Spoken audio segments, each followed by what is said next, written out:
Dave Bolger here, and welcome to Had I Known, conversations with interesting members of the Hamilton College community. This week's guest is David Chanatry, class of 1980. All right. First of all, I want to wish a big congratulations to Marge. If you didn't see the news this week, the legendary Marge Petties announced her retirement. After 30 years on the Hill, Marge has called it a career. If you recall, I was lucky enough to be able to talk to Marge for this show last year, just about a year ago, back in November. And she's one of a kind. I would venture to guess that there isn't a student who had a meal in the last 30 years at that school that didn't feel love from Marge. A hug, a word of encouragement, a kick in the ass, whatever it may be, Marge was the surrogate mother for so many students. And I just wish her nothing but the best. And thank you, Marge. And congratulations on your retirement. All right, this week's guest, Dave Chanatry, class of 1980. As I was finishing up editing this episode and putting the final touches together, I was reminded of an experience I had at Hamilton my senior year. It was the fall of 1998, and Mark McGuire of the St. Louis Cardinals, those who know me well know I'm a lifelong St. Louis Cardinals fan. Well, Mark McGuire was coming up on the end of his chase to break the single-season home run record.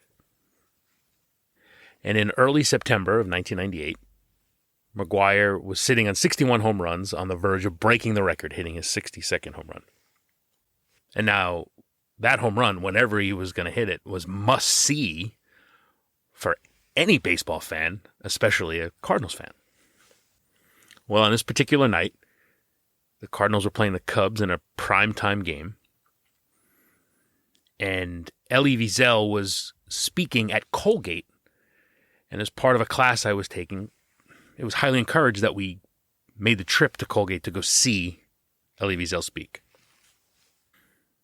So I loaded up my car with 3 other classmates, and off we went, headed to Hamilton, New York.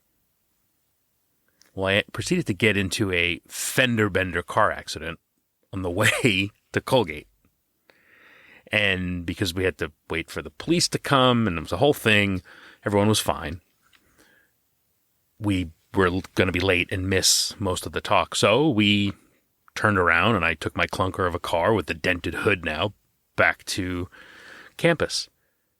And sure enough, not long after I got back to my room, got in front of my TV, in time to see Mark McGuire hit his 62nd home run and break the record. It was meant to be. It was meant to be. I got to witness history. Never mind the trouble I got into with my mom. She was mad at me that I crashed the car, and it didn't matter.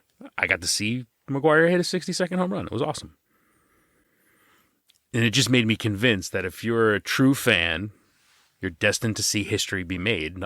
Nothing's going to stand in your way. Well, nothing's going to stand in your way unless you're a Yankee fan excited to watch Aaron Judge tie Roger Maris's still standing American League record of 61 home runs. And you're scheduled to be on a podcast called Had I Known. As you'll hear, and I left it in, I made this week's guest, Dave Chanatry, miss Aaron Judge's 61st home run. I'm sorry, Dave. I'm very sorry. He was a true gentleman in dealing with it. Aside from being a Yankee fan, Dave is a veteran journalist who spent 20 years at NBC News, where he was a writer and producer for the NBC Nightly News and the Today Show. His work's been featured on NPR, on shows like Morning Edition and All Things Considered, and on the BBC. He is also the host of Ivory Tower on WCNY which is a weekly roundtable discussion on news and current events with a panel made up of academics from around central New York. And one regular panel member now is Ty Sedgley, former guest and visiting professor of history at Hamilton College. And I've watched a couple episodes, and Ty is great on that show. The host is good too, of course. He is currently the chair of public relations and journalism and a professor of journalism at Utica College. And he is the producer of a new documentary entitled Utica, The Last Refuge, which tells the story of Utica, New York, and the refugees that are helping to save the city. It's an interesting connection that Utica has with refugees. And it's one that I don't know that a lot of the Hamilton community really knows much about. And I was excited to talk to Dave about the film, his role in it, and really the city of Utica as a whole. I was also interested to explore his career and, prevent him from seeing baseball history happen live. So enjoy that. Here is my conversation with David Chanatry, class of 1980. I don't have, ring lights or any of those things. There, I'll turn it this way. I've moved the light, and now I'm... there you go. Rembrandt lighting. The Ivory Tower studio, this is not. Yeah. Oh, boy. You've been doing your homework, huh?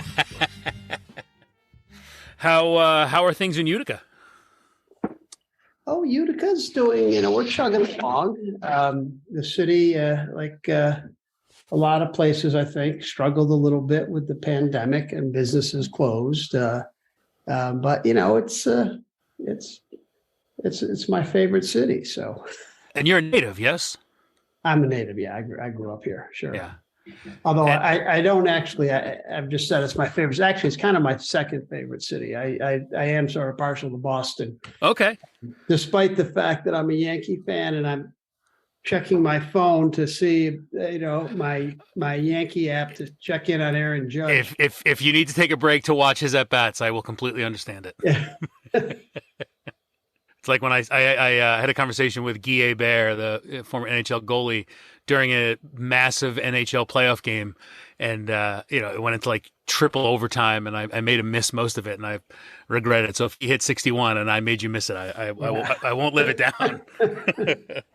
But I can appreciate a Yankee fan living in Boston. Although I'm not a Yankee fan, I am a New York Giants fan living in Boston. So I understand. Right, you're in Boston. That's right. I am a Giants fan too, and I married a woman from Boston, and so this has been a theme through our marriage. Has been this Yankee or New York Boston sports rivalry. I too married a woman from New England, which is why we live here. So I completely understand. Mm-hmm. Yeah. Yeah. So I always love to start conversations by asking people how they ended up in Hamilton. Now, for you, it was a short drive, but why Hamilton? It was a short drive. It's probably the first college I ever saw because I recall going to a football game there when I was a very young boy. But that's not the reason I went. To be honest, I think really it's because I probably wasn't ready to go any farther from home. I applied to a number of schools. Not that many. I think 4. But I was destined to go to Notre Dame. I am the very definition of the subway alumnus. And I can tell you details of football games that occurred in 1970, and I'm not joking about that. Back in the Joe Theismann days and even earlier. Mm-hmm. And I went there to visit it and saw a basketball game while I was there. Adrian Dantley was on the team. They lost to Maryland, and I didn't go. And I came up with some silly reason. I don't, remember exactly, but I think it really was, I wasn't really ready to leave home. And then, of course, if you're a sports fan, which I guess you are, mm-hmm.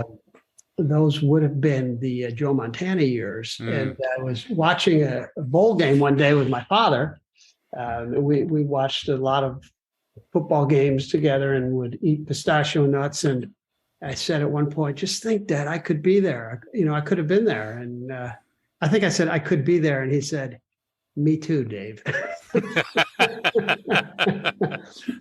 but he actually called it, because he told me at the time he put he was going to write down where I was going to go to school and put it in a safe and open it up when I made my decision. And of course he knew me. So So he had Hamilton. Was in the family. My father graduated from Hamilton. Okay. And my brother graduated. He was 4 years ahead of me. And my sister was 4 years behind me. So for a 12-year period, there was one of us was attending. So I figure a prominent building on the quad should be named for my father.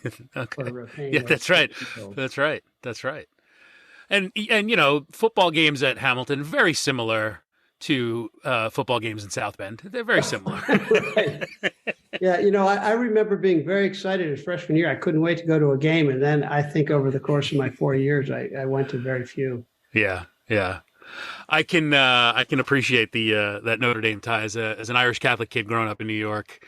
It was that's who you rooted for, and that's what it was. And I have a memory playing high school football in the mid '90s, and this was like the Jerome Bettis days, and they were playing a big game against Charlie Ward's Florida State team, and we were playing while that game was going on. And I remember lining up for a play, and they made an announcement on the loudspeaker, a score update, and both teams froze. I mean, the team was at the line of scrimmage, and the quarterback stepped away, and everyone looked up at the press box to wait for the score update. Well, I believe I remember that game. If that was the game that they won. Yeah. And on the last play of the game was knocked down in the end zone, and then they lost the next week in a crazy upset to Boston College. The BC. Yep. And that game, when I was at NBC, because NBC had the Notre Dame. Yep. Contract, and I used to like to come out. My office was in 30 Rockefeller Plaza, and I would come down and walk around the halls there in the building, and there was the NBC store where they would sell various merchandise, coffee cups and T-shirts, whatever. And they had that game, the loss to BC, on the final kick was on a loop. And I saw that thing every single day. I'd walk out and see that. And, anyway, your Hamilton audience probably doesn't want to hear me reminiscing about almost going to Notre Dame. But I do. Well, you mentioned NBC. Was a career in journalism the thought when you were walking around on College Hill? Not at all. No, not at all. I don't think I could have defined journalism back then. I'm sometimes amazed that I think back on it, and I've been thinking back on it, over the last couple of days, knowing that we were going to have this conversation.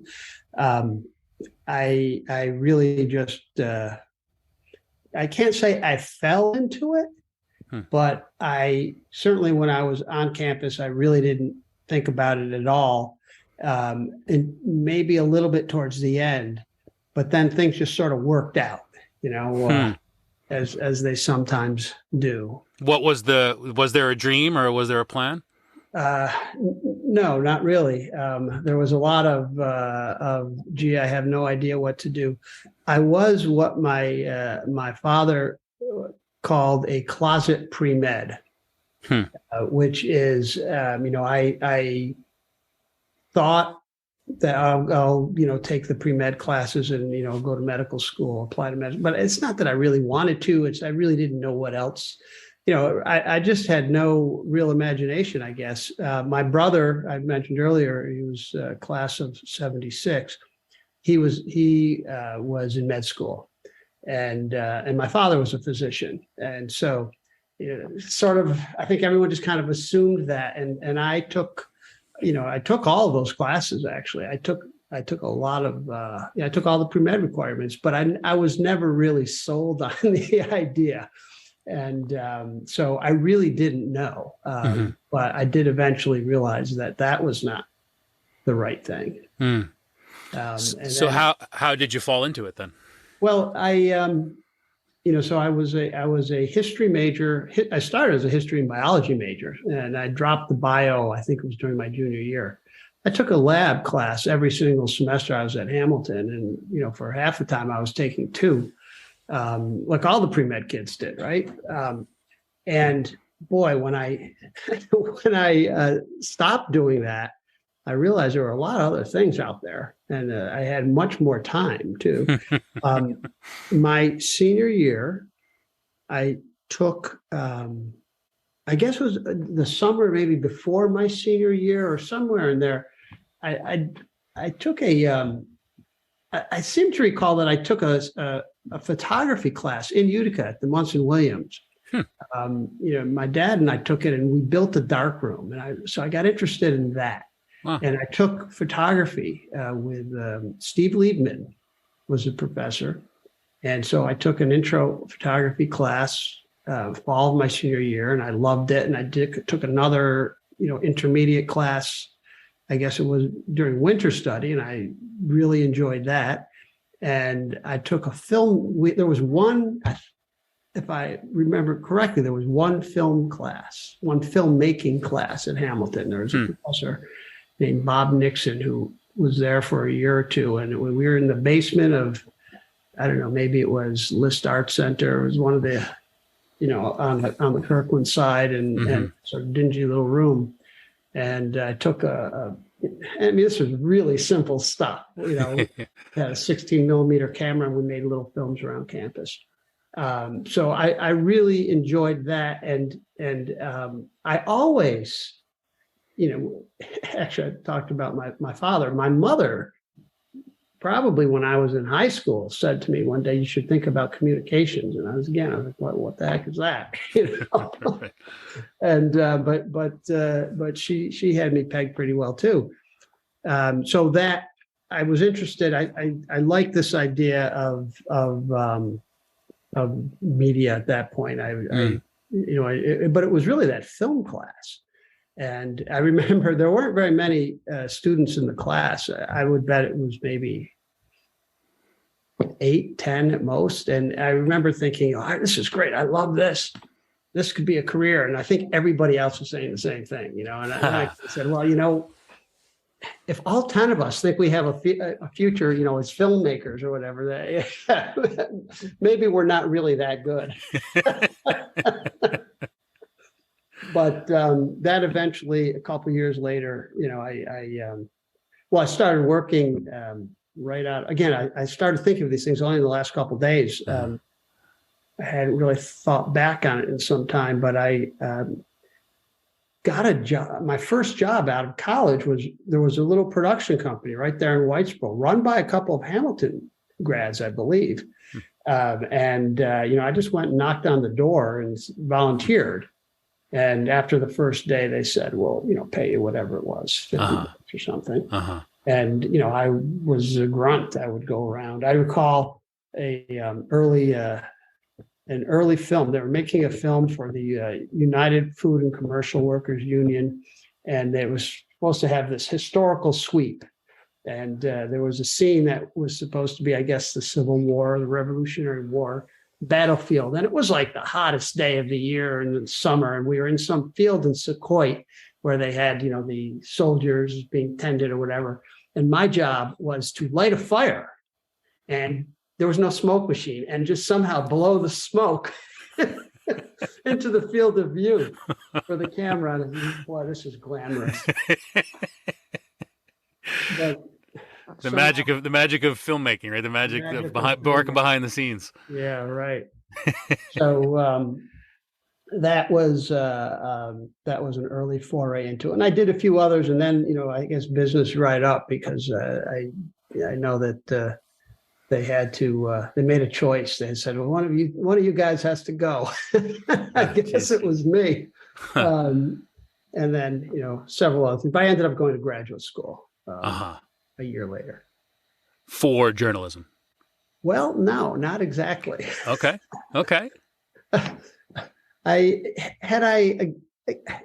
again, the topic of the title of your podcast, had I known, perhaps that's what I would have done. Going to a journalism program would have made a lot of sense. But what I did was I applied to a program. It was called telecommunications, which really was TV radio. But for a couple of years at Syracuse at Newhouse. And even there, I didn't take journalism classes. We played around in a TV studio a lot and had a grand old time. I did take a documentary class, and I knew going in I wanted to make a documentary about acid rain. So this is 1982, right? And my conception of documentary then was very much public affairs documentary, the kind of thing, in the 1970s you'd see on television, like NBC white paper or something is what they used to call those back in the day. And those were kind of the voice of God narrator, narration and sound bites. And, but that was I knew going in I wanted to do that, but the rest of the time what I didn't want to do, and there were classes, there wasn't a journalism master's degree or a broadcast journalism at that point, at Syracuse, but there was they did offer some news writing classes and that sort of thing. I didn't take them because to me, even at that point, television news was what I would see on, the local Utica news. And that wasn't what I was interested in. And we really weren't a news watching family growing up. I read the newspaper all the time. Sure. But we weren't watching television news. But every once in a while, I'd come across what I would call the national news, so network news. Yeah. And that I thought was really great. And I loved that. But, it was at dinner time, so we didn't do it. Was that because of the quality of the production? Was that because of the storyline? I'm curious because I hear quality and stories. I was much more interested in the national issues and international issues than I was in, what a bank being knocked off on, on Genesee Street. Right. That sort of thing. Sure. So I didn't take those kind of news classes when I was at Newhouse at Syracuse. But when I finally got to NBC, I made a beeline for that NBC white paper unit, only to be told, we're closing up shop. And then when you ended up with NBC, did you find that your area of focus in grad school, which wasn't the news writing and what you would think would be the traditional path, did that somehow set you apart or help you give a different skill set that you brought to the job? Or I'd love to say yes. I learned all these very specific skills that helped me. I think what helped me much more than that was, it helped me in the sense that I wasn't, afraid of the technical aspect of it. But what was much more helpful than that was really my undergrad work as a history major, and just being interested in the world and reading a lot. And, the big geopolitical issues of the day were always what floated my boat. They still do. And that was of course, that was what the network news at that time was really much more focused on.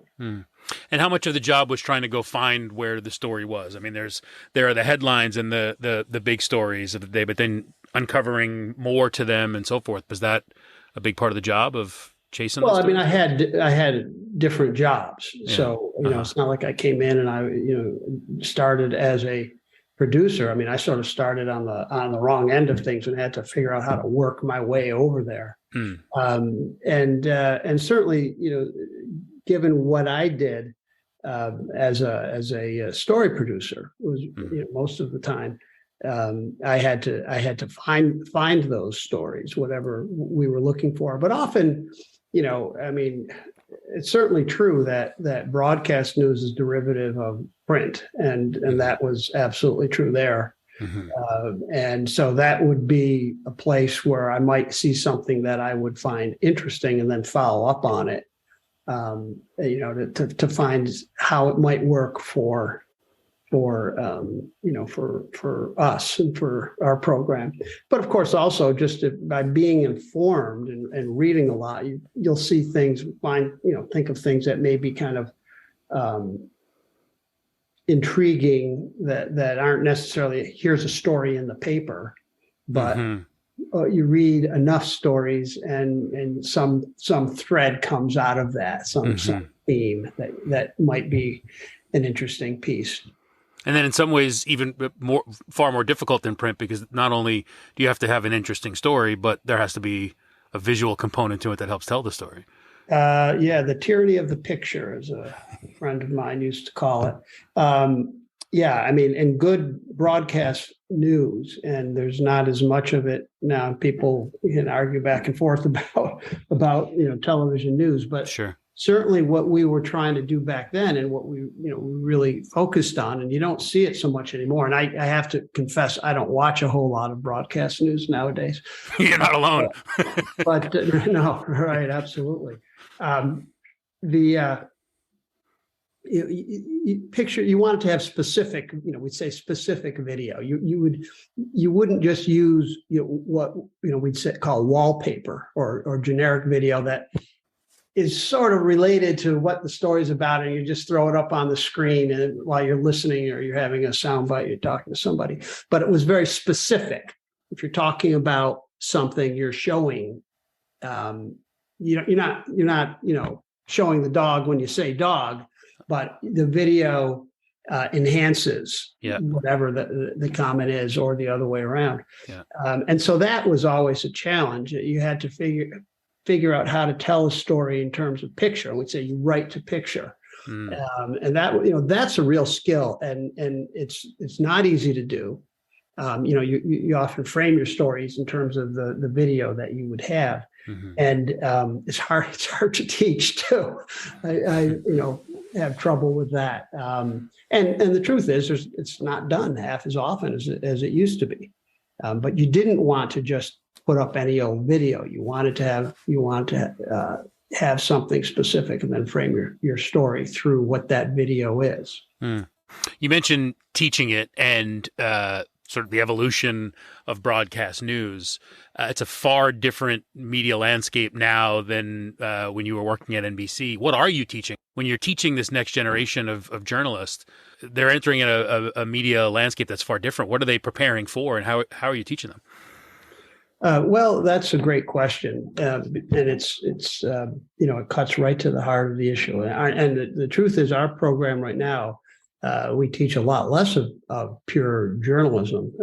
We've been incorporated folded into a communication program, a broader communications program, and so fewer students come and say, "I want to study journalism."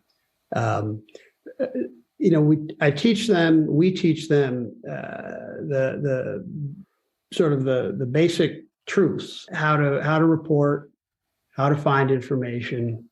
In terms of broadcast, there is a production element, and how to tell your story effectively visually. But we've also had to change it too, because the style has changed so much. So much video journalism nowadays isn't really what we would think of as a narrated package the way we used to do when I was doing it. I mean, I left NBC 20 years ago now, although I actually continued to freelance for about another 10 or so after I left, maybe not quite that long. So we do have to talk about the various, it's not as simple as going out and there's not as many opportunities as there used to be. And the way the news is done is different now. On the technical side of things, I mean, you don't have the sort of quality of camera work that you used to have. I mean, a lot of interviews are done just like this. I was watching BBC News last night, and the whole thing was just people being interviewed on their computers. Yeah. Which drives me crazy. But and of course I'm teaching other classes as well. So I'm teaching this semester a media ethics class, and that's an important topic. Yes, it is. And so I teach that, and then I'm teaching broadcast writing classes and intro to mass communication, which is not just for journalists. So the classes I teach have changed. Is your ethics class, you just scroll through Twitter all day and just show all the examples of how it's wrong, what's unethical? No. We don't do that. We do use case studies. So, why did you decide to get into teaching? The decision to get into teaching was really ancillary to the decision to move back to upstate. That's what drove it. Okay. And I loved what I was doing at NBC. As I mentioned, I continued to freelance for them I'll still get a call every once in a while now, but I almost never say yes. But I was going back to New York on I would say, one weekend a month, maybe not quite that much, and writing. I did that for several years when I was up here teaching. I would go back on the weekends and write for the newscasts. But we decided, my wife and I, that it was time to make a change. And I'm from here. My parents were still here alive. They, weren't in the best of shape at that point. And, so we just decided we'd come back. We'd come here. She hadn't never lived here before. So we brought her to Yankee territory. So I did want to talk to you about that location, particularly because of the recent film that you were a part of. You started by saying you wanted to make a documentary about acid rain, and now you're back making another documentary. So what prompted you to get involved in the project? First of all, I was going back to that comment about acid rain, and back in 1982, I always was interested in doing something longer form. And when I was at NBC, the longest I ever did was, I did a couple pieces that were, 10-minute-ish pieces, and several in the 5-minute range, but that's not the same thing as a documentary, obviously. Sure. So I was interested in the form, number one. I was interested in the topic. In fact, when I started doing NPR pieces, the first piece I did for NPR was, in fact, it was the same story, just probably 10 years earlier. It was like in 2006, I think, and it was about Utica and refugees. So I was interested in refugees. I'd done a number of refugee stories related to refugees, both for NPR and for local public radio stations. And of course, I do think Utica is kind of a fascinating place, and this was a fascinating story about it. So, when Locke called me, Locke Phillips is the director of the film, and he and Adam Beatty, both Hamilton grads. Adam is the son of longtime Hamilton math professor, and they worked together. Locke's got a production company in Brooklyn. He was class of 83, I believe. I was 80. We were there at the same time, although we didn't know each other. We met subsequently. So he called me to sort of suss me out. Did I think that there was a story here? Because he knew that I knew Utica. He had been up to my class, and we had some other connections. And so I basically told him what I knew about the story and sent him my, a bunch of scripts from the radio pieces I had done. And I was gung ho to be a part of it right from the beginning. And that's basically the way he put it to me: is you can be as much, we can have this one conversation, or you can be as involved in the project as you want to be, and I said, I'm all in. Huh. And Utica has a long history of taking in refugees. Where does that stem from? Why is that? Well, of course, Utica has a long history as a immigrant, a long immigrant history going back, into the 19th century. The refugee program really started with the decision post-Vietnam to when there were a lot of talk about Amerasians and some these Amerasians coming back to the U.S. There were a few religious figures that got together, some clergy, and said we ought to do something. And so they brought in, they sponsored the first Amerasian refugee. I think it was really just a single person at first. And that was really what started that.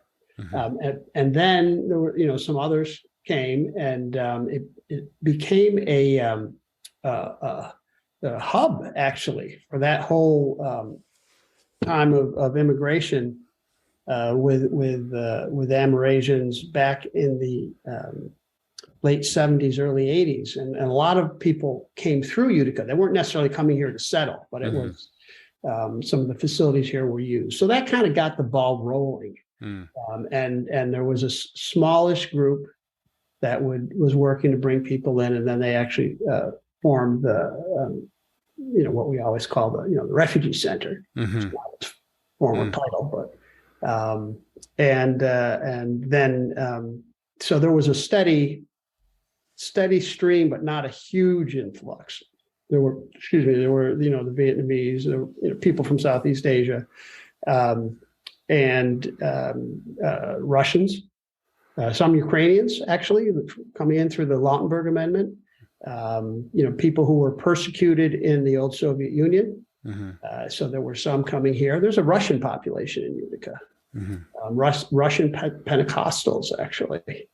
And then the big group, of course, then, so there was an established system. There was an established center.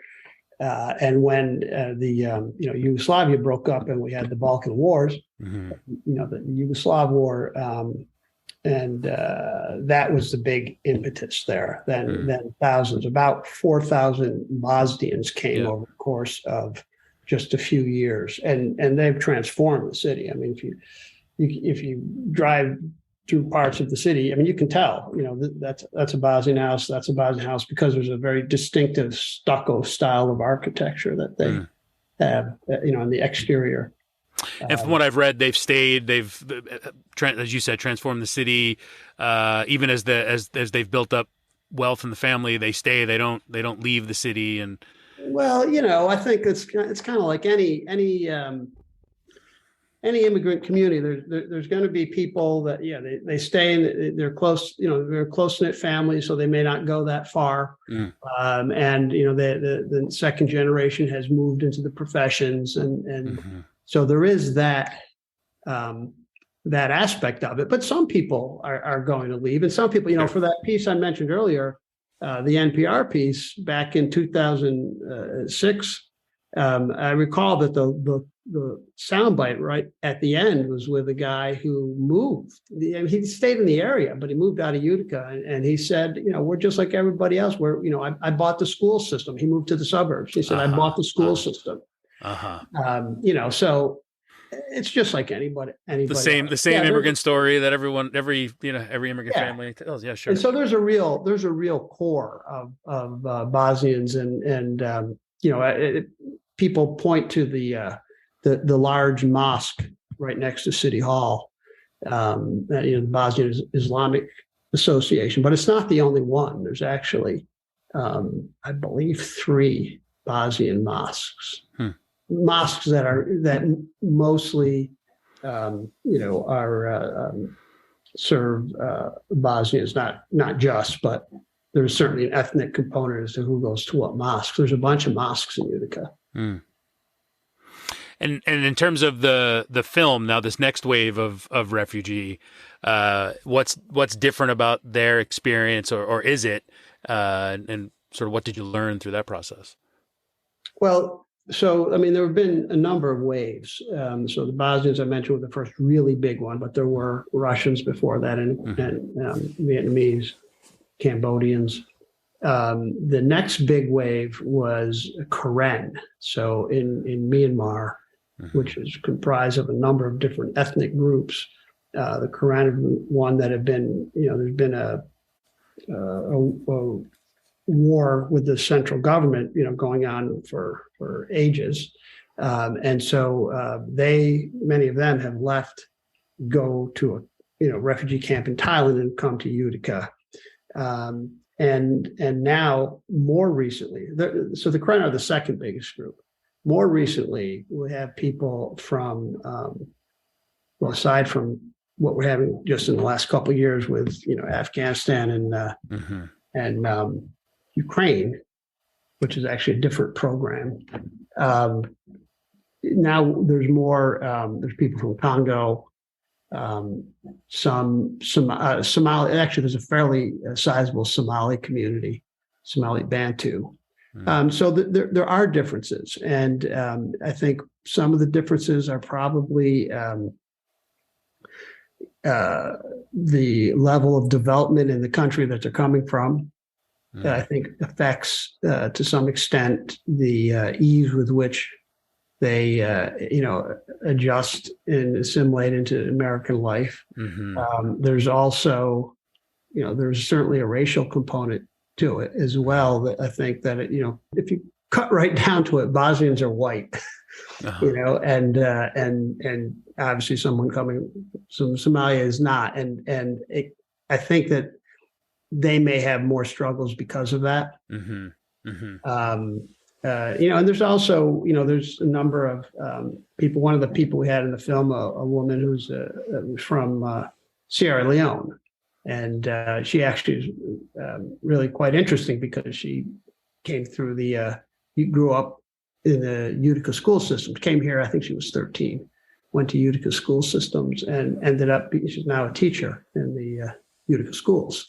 And so a really nice story there. But yeah, I think there are. I think the city generally is still a welcoming city, and the the government authorities and nonprofit world in Utica has worked hard to help people along, and I think the city generally is welcoming. I think there probably are some undercurrents here and there, which may point back to country of origin.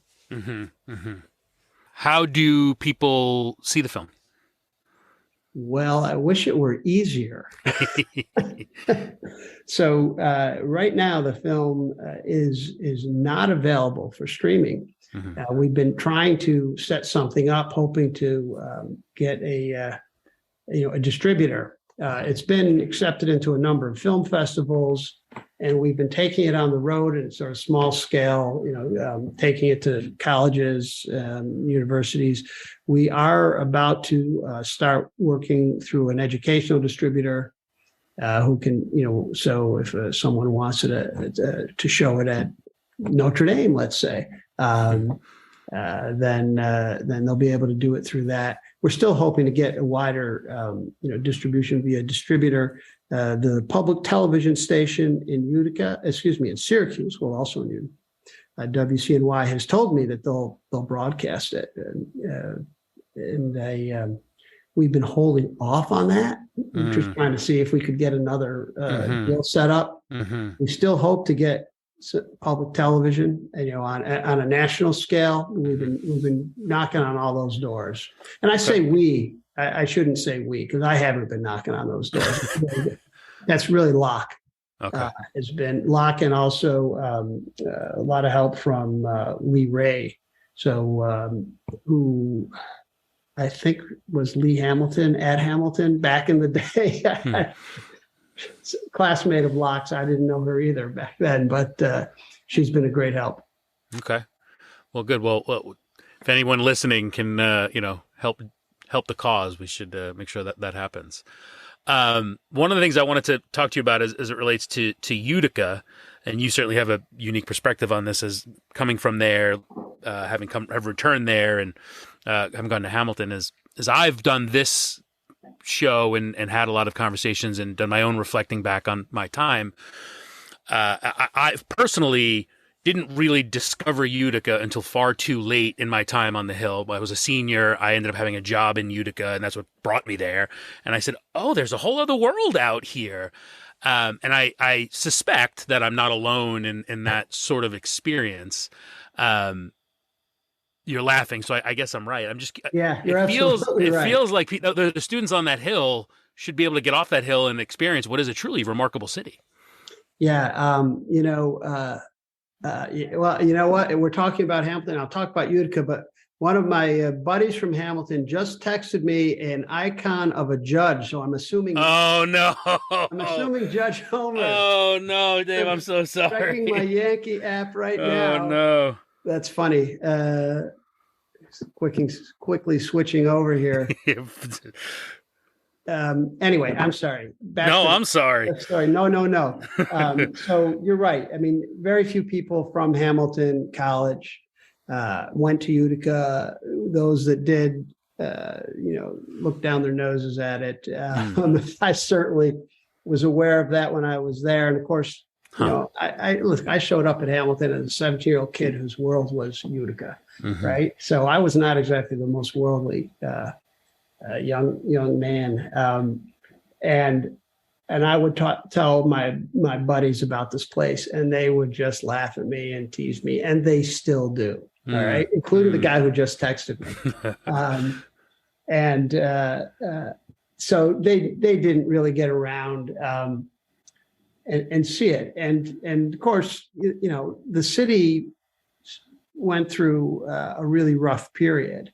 So I was there, in the late 70s when it was declining fast, but it had a long way to go. You said you were there in the mid 90s. I graduated in 99. Yeah.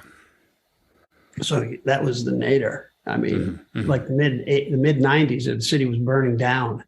There was a lot of arson. Yep. We used to joke. You talked about the local news. The joke was always every other story on the local news was a fire somewhere. Well, that's true, and those were not accidental fires. Yeah. that was as we mentioned this in the film. I mean, it was sort of the land was. The policy was worth more than the structure, and in fact, there was a fire task force. I think it was a state task force that came in to try and figure out how to stop all these arson fires. I mean, and you can still see the evidence of that with a lot of empty lots. You drive through Cornhill, for instance, and which used to be it was a working class neighborhood. Two family houses. You could stand in the driveways and pretty much touch the ones on either side of you, and they're still there. But then there'll be a number of empty lots, and then I'm sure those were arson fires or fires or just dilapidation. And buildings were destroyed. But no, people did not get down. They did not really see. Well, part of the problem too is if you were, if you're driving to Hamilton College from the east or the west, you're on the thruway, and then you'd go up the arterial right up to Clinton, and that didn't look very good. Right. Whereas if you had gone before they built the arterial, you would have taken Genesee Street, right, which is the main. Yes. Drag up street through Utica, and that's loaded all the way down the street with these gorgeous old homes. Yes, which are still many of them in pretty good condition. Yes, and it's a pretty place. But I recall reading an article in the New York Times when I was down in New York at this point, and I don't even remember what it was about. It was something to do with Utica, probably the crazy mayor or something, but. Called it up this pretty city, and I was like, "See, see, I'm telling you guys." Well, I'll never forget when I started regularly driving into Utica, and the first few times I made that drive on Genesee Street, that was the first time I said, "Oh my, this is not what I thought it was, or what people told me," and that we would start to get out more and more, and find a good restaurant here, and the park system is Olmsted. Yeah. Yep. Like Central Park and Prospect Park and the Olmsted brothers. and the park system, which was designed initially, the plan was to completely encircle the city, and it doesn't quite do that, but it's quite large. And yeah, you mentioned restaurants. I mean, there's loads of really good ethnic restaurants in Utica, and of course, you never get any better Italian food anywhere. Right. And that was true when I was there, and I'm sure it's true now, and I'm sure the ethnic food has probably only gotten better since then, given the conversation we just had about absolutely. all the immigrants that have come in. So how do we get students off that hill and into your fine city? I do know that a number have gone down and interned at places like the Refugee Center, and there are certainly nonprofit agencies. There's a little bit when they get in that way that they it's sort of, we're going in to help those poor people in Utica, and we're the rich kids up on the hill. There's a certain element of that. Right. How do you get them to go? I guess probably the bars on Varick Street, which I know are popular. Well, especially now with the two in Clinton closed, they need someplace to go. The Rock, did that close? The Rock is, I don't know if it's closed, but I know it was for sale. Yeah, right. I did know that. So what do young people? They like to go down. They like to go out and have a beer. So I mean, that's one way. There's the museum actually is really quite a good museum. There's a Norman Rockwell exhibit there now, the Institute. And if you're interested in the Hudson River School of Painting, that's the place to go. Okay. And there's a little bit of an art. There's the sculpture space, for instance, a really interesting program to bring sculptors in. They get residents in Utica, and they work in the sculpture studio down in the middle of nowhere in West Utica. There's little things like that happening. I'm curious. You mentioned the rich kids on the hill. The flip side of this conversation is that the view of the Hamilton student and Hamilton College in general with people locally. Do they even consider the school, or is it in the college? I guess to some extent. I mean, I really don't think people in Utica think about Hamilton College too much. To be quite honest, we're pretty far removed. Yeah.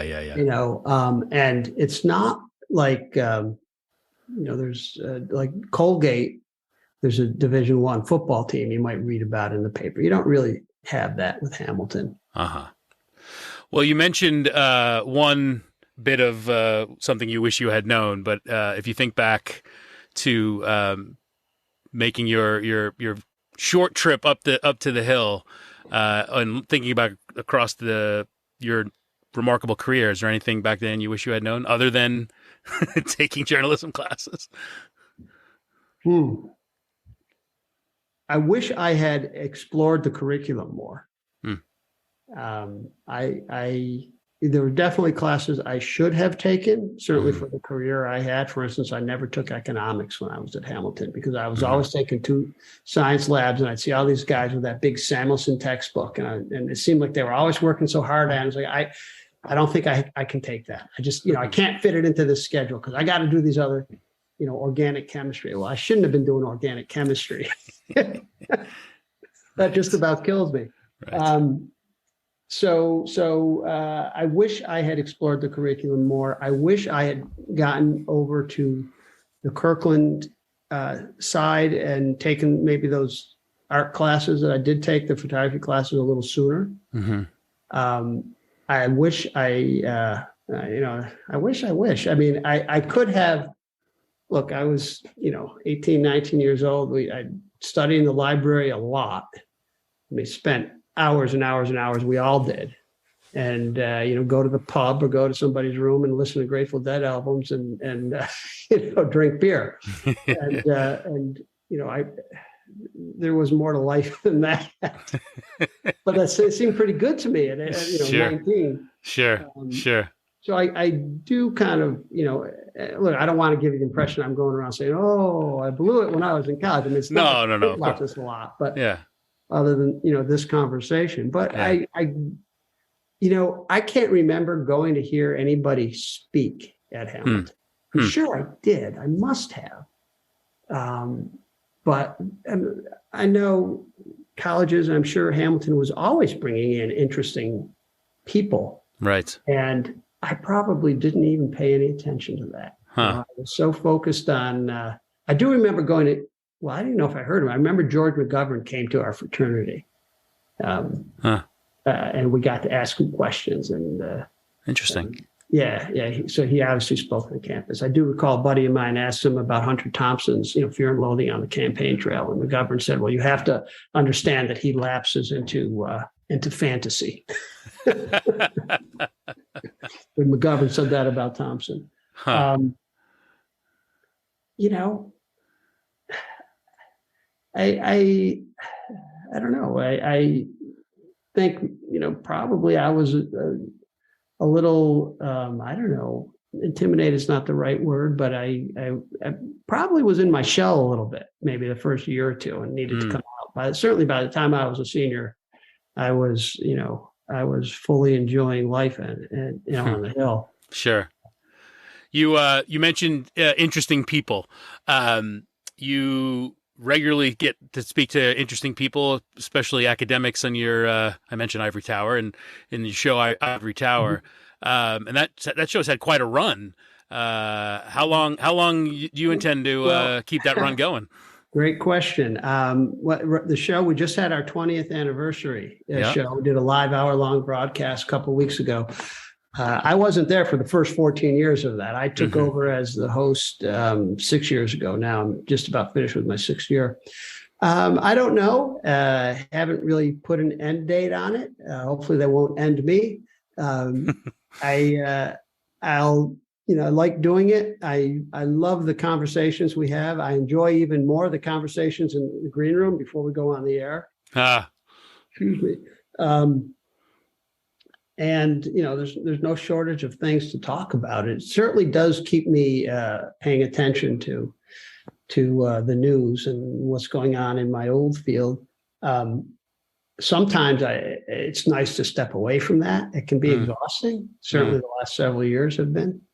But I have no plans to stop.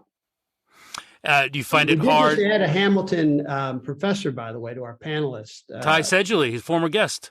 Ty, is it? Yeah, what a fascinating guy. I enjoyed every minute of the conversation with him. He's made for TV. I mean, yes, he is. In fact, I was I thought that when he had every answer to every question I had was succinct and perfect and very, very soundbite, but very insightful. Right. And I watched some of the live show you were talking about, and I watched some other clips, and I admittedly skipped to some of the times that he was answering questions, and I was like, man, he's made for TV. He really is. He's really good. Yeah. Do you have any level of celebrity now that you've been doing the show for so long, out and about and walking the streets? Well, a very little. I do get stopped every now and then in the grocery store or something, and right. It drives my kids nuts. Someone will come up to me and say, "Oh," and it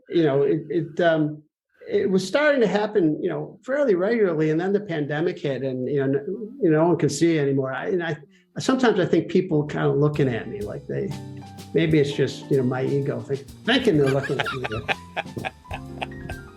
I'm sure they are. You're the guy. That's the guy from TV. Yeah, right. That's the guy. Throw a rotten tomato at him. Yeah.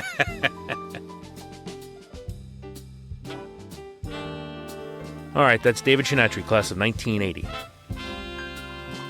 If you'd like to learn more about the documentary we discussed, Utica, The Last Refuge, you can go to lastrefugedocumentary.com. Again, lastrefugedocumentary.com. My thanks to Dave for joining this week. I hope he gets to see number 62 happen live. And once again, before we go, a very happy retirement to Marge Petty's. A very special thank you to her for all that she's done for the Hamilton community for the last 30 years. Best of luck in retirement. You are loved and you will be missed. You have been listening to Had I Known on WHCL-FM, Clinton, New York. HadIKnown.buzzsprout.com. Had I Known Show on social media. As always, my thanks to Dr. Michael Woods for supplying the music on the show. And, once again, Doc is going to play us out. Hope you enjoyed the show. We'll talk to you next week.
Had I Known podcast show on your radio or take it to go.